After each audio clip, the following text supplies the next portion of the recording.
Hey everyone, it's Cricket, Missouri, Reed, Ethan, and John presenting on Rome, the Eternal City. Rome is the 60th largest city in the world with more than 2.9 million inhabitants. Including the greater Rome area, it has 4.2 million inhabitants. This last week, Rome celebrated its 2733rd birthday, and there are 4 distinct stages of Roman history. Rome sits about 70 feet above sea level, has 469 square miles of land mass, and has a convenient water source, the Tiber River, that flows directly through the city. It has a mild climate with a mean annual temperature of about 59 degrees Fahrenheit. For comparison, Boston has about 50 degrees Fahrenheit annual temperature, and has a great species diversity even though it's a city. Some Roman citizens find public transportation not dependable and have switched to cars and motorbikes to get through the city. Some of the roads are cobblestone and aren't built for the increase in vehicle use, especially these different kinds of vehicles, and leads to congestion, traffic, and stress to the vehicles themselves. To solve this problem, a third metro line is under construction to connect the wealthier northwestern and southeastern residential regions to the city center. The opening date was pushed back because of the historical sites that this line runs through, but the hope is that it'll reduce the number of vehicles on the road, reduce air pollution, and decrease the stress on the vehicles and the Roman infrastructure, and improve the traffic conditions within the city. Rome is a very popular tourist destination. Tourism helps the city's economy and attracts more than 9 million visitors a year. But the industry also makes it difficult to maintain and sustainably develop the city. Rome focusing its investment efforts into these popular areas often leads to, quote, the standardization of the urban space, and, quote, distortion of the local history. Cities invent tales solely for marketing purposes. The economy tailoring its entire city towards tourism to benefit from it financially, with hotels and commercial stores, take away from the true Roman culture. This also produces a lot of waste, and management services need to update to adapt. Tourism also can lead to gentrification of neighborhoods within Rome.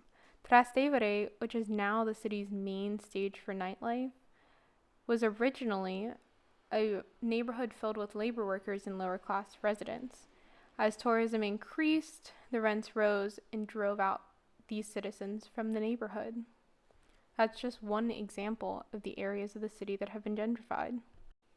One of the reasons why Rome has a difficult time improving its social ecology of the city is because of the unorganized division of power.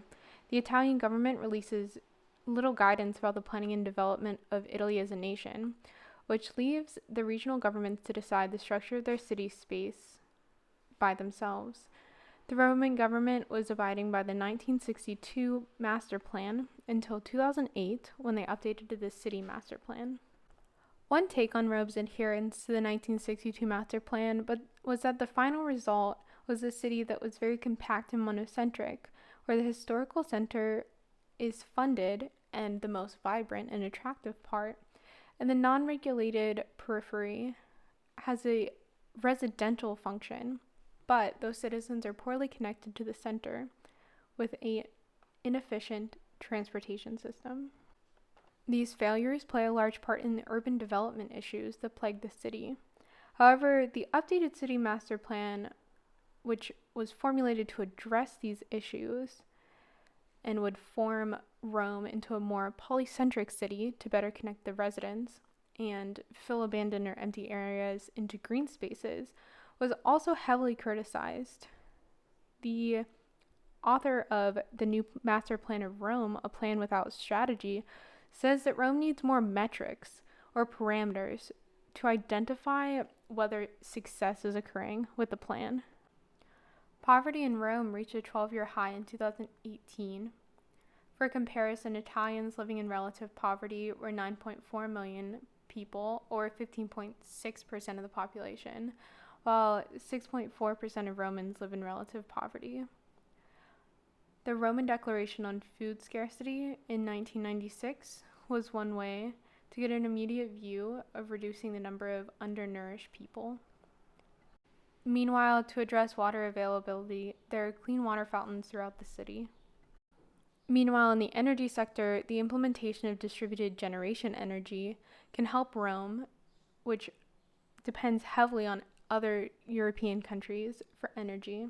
It's easy to install, operate, and maintain, and will reduce that energy import by roughly 35%. The rapid spread of distributed generation may also help small businesses to unionize. For waste coming from Roman citizens, Rome implemented a Trash for Tickets initiative with the motto, "The more you recycle, the more you travel." These tickets have a 12-month testing period in 3 metro stations and would reduce the pollution in the city. Because tourism is beneficial in an economic sense, but produces waste and gentrifies neighborhoods, tourism management initiatives can grow to mitigate these problems.